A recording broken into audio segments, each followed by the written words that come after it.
నమస్తే మామ. మళ్ళీ వచ్చేసా.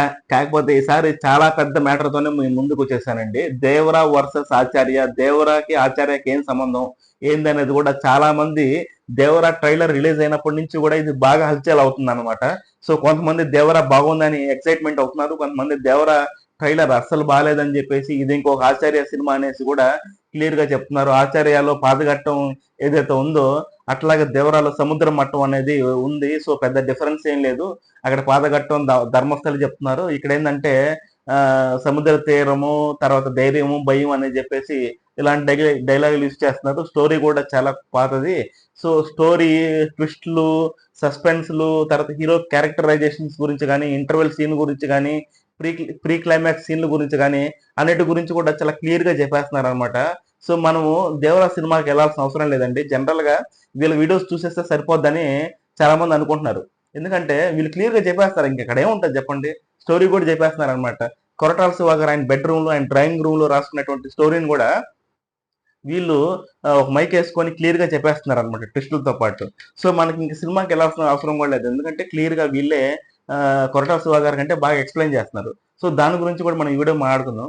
రెండో పాయింట్ ఏంటంటే చాలా మంది రామ్ చరణ్ గారి ఫ్యాన్స్ కానీ, ఎన్టీఆర్ ఫ్యాన్స్ కానీ ట్విట్టర్ లో, సోషల్ మీడియాలో గందరగోళంగా ఫైట్ చేసుకుంటున్నారండి. దాని గురించి కూడా మనం మాట్లాడుకుందాం.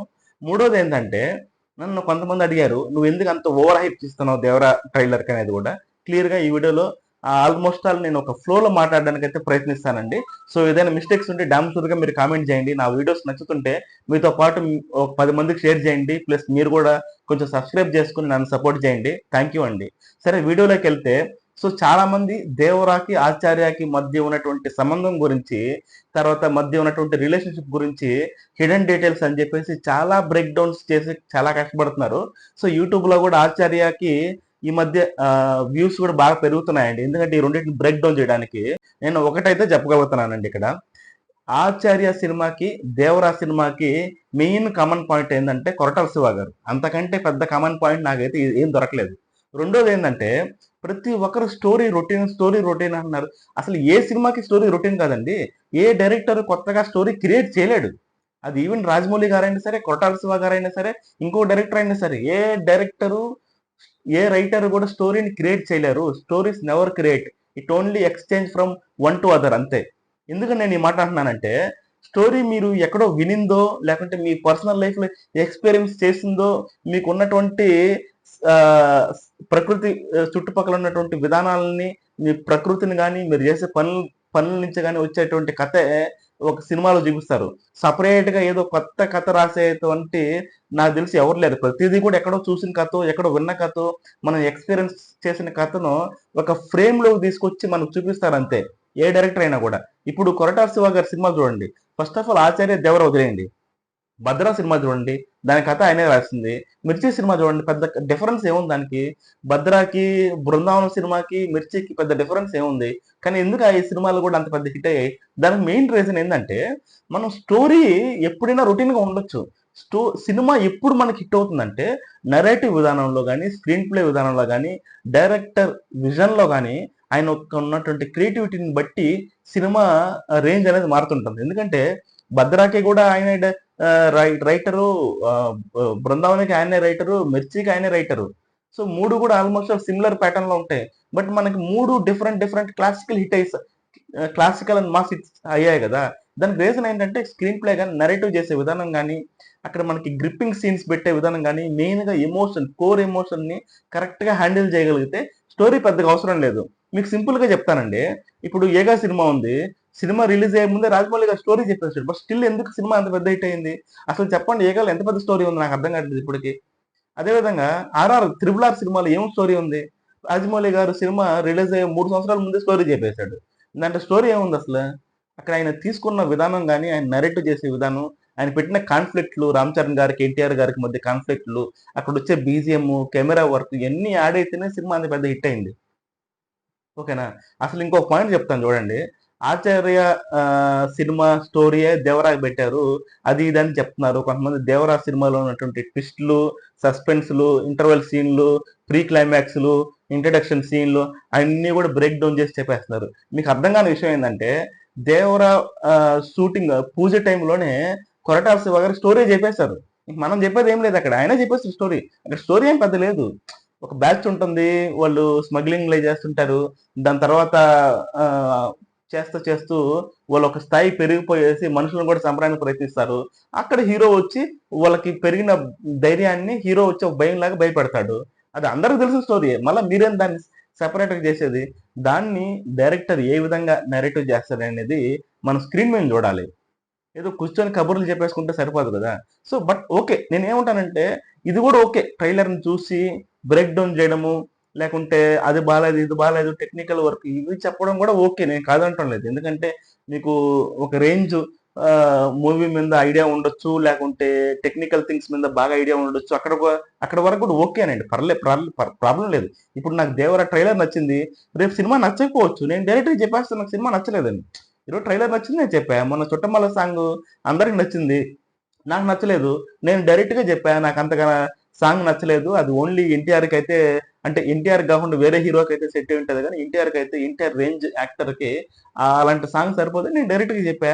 రేపు ఒకవేళ నాకు మ్, ఈ సినిమా దేవరా సినిమా నచ్చకపోయినా కూడా నేను చూసి చెప్తాను నాకు నచ్చలేదని చెప్పేస్తాను.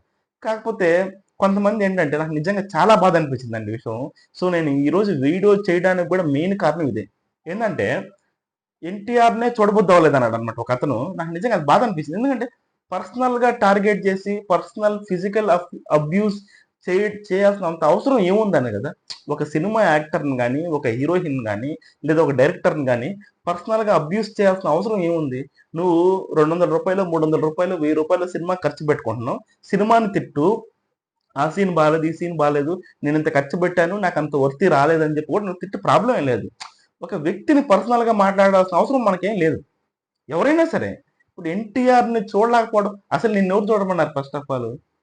నువ్వేం చూసి రివ్యూ చెప్పమన్నారా ఎన్టీఆర్ ఏమన్నా? లేదు కదా. నీకేమన్నా ఫోన్ చేశాడా, లేకుంటే నిన్నేమన్నా బతులాడుకున్నాడా, ఏమన్నా జరిగిందా? నువ్వు చెప్పకు.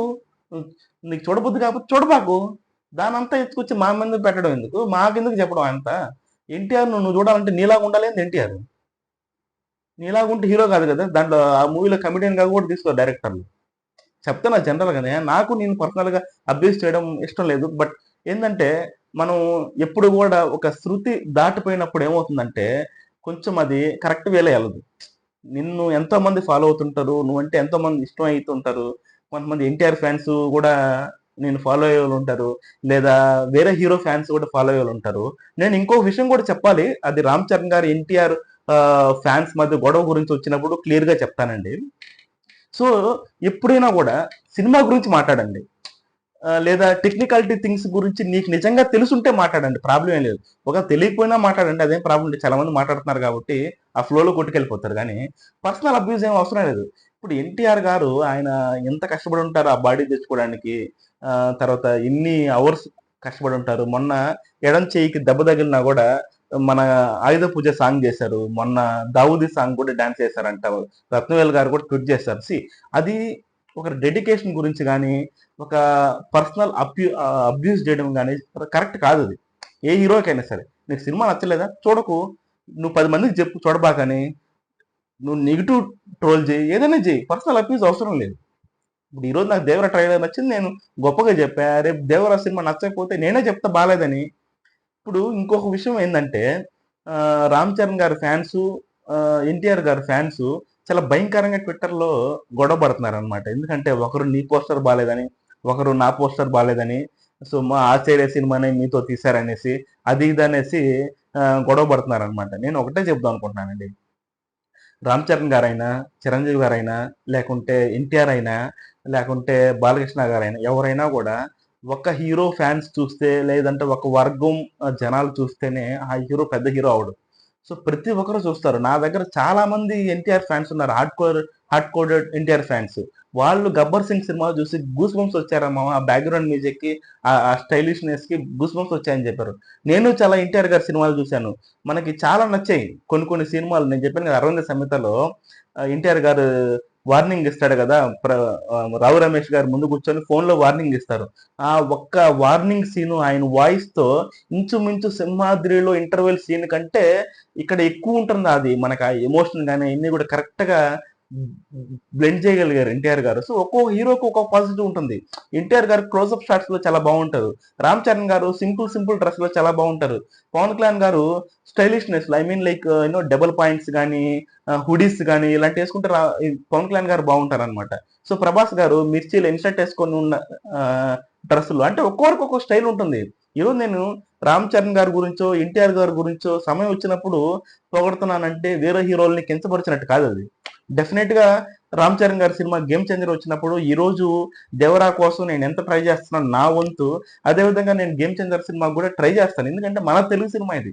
అల్టిమేట్ గా రామ్ చరణ్ గారు, ఎన్టీఆర్ గారు, అల్లు అర్జున్ గారు, ప్రభాస్ గారు వీళ్ళంతా మన తెలుగుకి సంబంధించిన వాళ్ళు.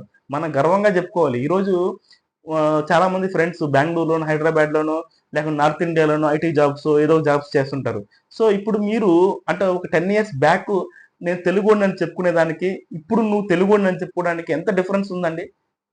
సో ఇప్పుడు ఫర్ ఎగ్జాంపుల్ ఎవరైనా నార్త్ ఇండియన్ ఫ్రెండ్ నేను వెళ్ళి నన్ను అడిగాను వేర్ ఆర్ యూ ఫ్రమ్ అని, ఐఎమ్ ఫ్రమ్ ఆంధ్ర అని. Oh you're from Andhra, oh bro nice bro, I think Pushpa hero is also from you ఓన్లీనా, త్రిపులారా, బాహుబలి ఎవ్రీథింగ్. సో అంటే అది మాకు చాలా గర్వంగా అనిపిస్తుంది. సో నువ్వు ఒకవేళ ఫర్ ఎగ్జాంపుల్ నువ్వు నార్త్ ఇండియన్ ఫ్రెండ్ తో మాట్లాడుతున్నావు, మేబీ నువ్వు ఒక ఎన్టీఆర్ ఫ్యాన్ కాకపోవచ్చు, రామ్ చరణ్ ఫ్యాన్ కాకపోవచ్చు. అతను వచ్చేసి ఓ నేను ఆర్ఆర్ చూశాను చాలా గర్వంగా అనిపించింది అంటే నీకు గర్వంగా అనిపిస్తుంటుందా లేదా?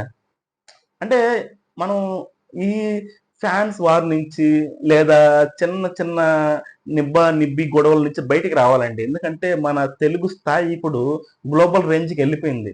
సో మనం కూడా ఆ విధంగా ఆలోచించాలి. సినిమా నచ్చితే చూడండి, నచ్చకపోతే చూడబాకండి. నచ్చకపోతే మీతో పాటు ఒక 10 మంది, 20 మంది, 30 మంది, 50 మందికి కూడా చెప్పుకోండి, కానీ పర్సనల్ అబ్యూస్కి వెళ్ళబాకండి. అదొకటి చెప్తున్నాను. రెండోది ఏంటంటే హీరో ఫ్యాన్స్ కూడా ఈరోజు ఎన్టీఆర్ దేవరా సినిమాకి మనం 100% సపోర్ట్ చేయాలి. ఎందుకంటే ఇది ఒక పాన్ ఇండియా సినిమా, మన తెలుగు సినిమా మనం బయట ప్రపంచానికి ఇస్తున్నాం. సో అదే విధంగా ఎన్టీఆర్ ఫ్యాన్స్ ఏ విధంగా సపోర్ట్ చేస్తారు, రామ్ చరణ్ ఫ్యాన్స్ కూడా అదే విధంగా సపోర్ట్ చేయాలి. గొడవలు పడుకుంటే ఏం వస్తుంది, మనం కొట్టుకుంటే ఏం రాదు. మనందరం కలిసి యూనిటీగా ఉంటేనే రేపు ఎంటైర్ భారతదేశంలో ఒక జెండా ఎగరగలం, గర్వంగా తెలుగోడు అని చెప్పేసి. సో ఆ పాయింట్ గురించి నేను మాట్లాడదాం అనుకున్నాను. రెండోది ఏంటంటే క్లియర్ గా చెప్దాం అనుకుంటున్నానండి, మీరు స్టోరీస్, కొత్త స్టోరీస్ ఏం లేవు. ఇక్కడే కాదు, హాలీవుడ్ లో కూడా కొత్త స్టోరీస్ ఏం లేవు. ఉన్న స్టోరీస్ నే స్క్రీన్ ప్లేనో, నరేటివ్ విధానంలో, లేకుంటే వాళ్ళ గ్రిప్పింగ్ ఎమోషన్స్ నో బట్టి సినిమా తీస్తారు. మూడోది మనకి ఆచార్య సినిమాలో ఉన్న ప్రాబ్లం ఏంటంటే, సో ఆచార్య సినిమాలో కరెక్ట్ గా ఎమోషన్స్ ని డ్రైవ్ చేయలేకపోయారు. అదే విధంగా రామ్ చరణ్ గారి, చిరంజీవి గారి మధ్య సీన్స్ బాగున్నా కూడా చిరంజీవి గారు, రామ్ చరణ్ గారు చచ్చిపోయిన తర్వాత ధర్మస్థలి పాదఘట్టంకి రావడానికి ఉన్నటువంటి కాన్ఫ్లిక్ట్ ని కరెక్ట్ గా డ్రైవ్ చేయలేకపోయారు. నీకు ఎప్పుడైతే అక్కడ ఎమోషన్ కరెక్ట్ గా డ్రైవ్ చేయగలుగుతారో, సో ఫస్ట్ హాఫ్ అంతా కూడా గ్రిప్పింగ్ గా వెళ్ళి ఉంటుంది మనకి. సో ఫస్ట్ హాఫ్ లో గ్రిప్పింగ్ గా వెళ్ళలేదు. సో ఫస్ట్ హాఫ్ లో గ్రిప్పింగ్ వెళ్ళకుండా సెకండ్ హాఫ్ కి వెళ్ళేసరికి సెకండ్ హాఫ్ లో కూడా ఆ ఎమోషన్ ని, ఆ కాన్ఫ్లిక్ట్ ని కరెక్ట్ గా డ్రైవ్ చేయలేకపోయారు అక్కడ. దానికి మెయిన్ రీజన్ బ్యాక్గ్రౌండ్ మ్యూజిక్ కూడా ఉండొచ్చు. మీరు చూస్తే కొన్ని కొన్ని సీన్లకి చాలా మంది రీల్స్ లో కూడా చూస్తుంటారు, బ్యాక్గ్రౌండ్ మ్యూజిక్ వల్ల ఆ సీన్ మూడే మారిపోతుంటది. సో ఆచార్యాలు చాలా మిస్టేక్స్ ఉన్నాయి. దాంట్లో one of the main mistake ఏంటంటే బ్యాక్గ్రౌండ్ మ్యూజిక్.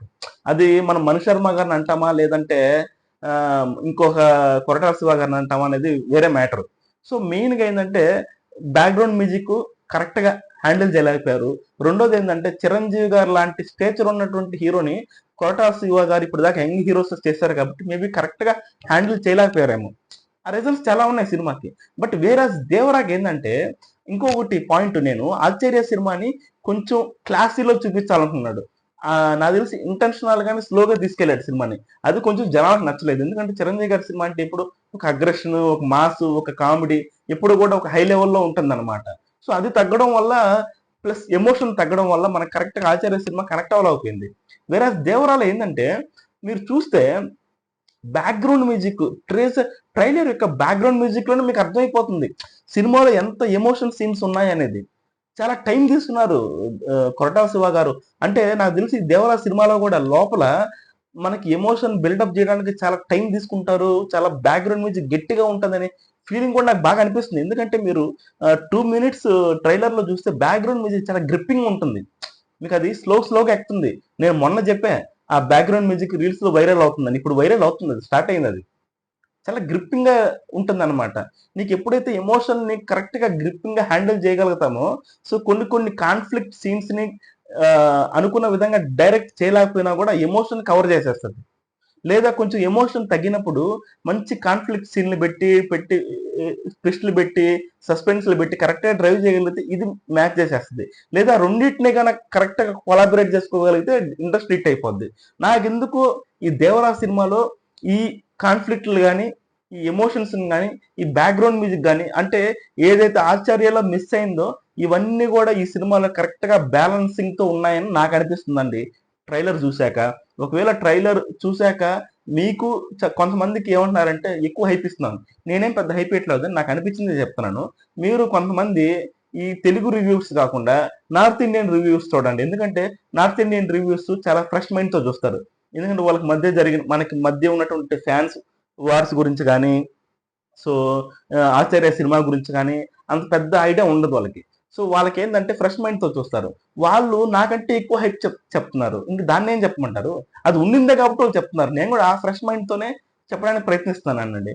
ఒకవేళ సినిమా బాగాలేకపోతే నా ఒపీనియన్ కూడా చెప్తాను బాగాలేదని. దాంట్లో దాంట్లో తప్పేం లేదు.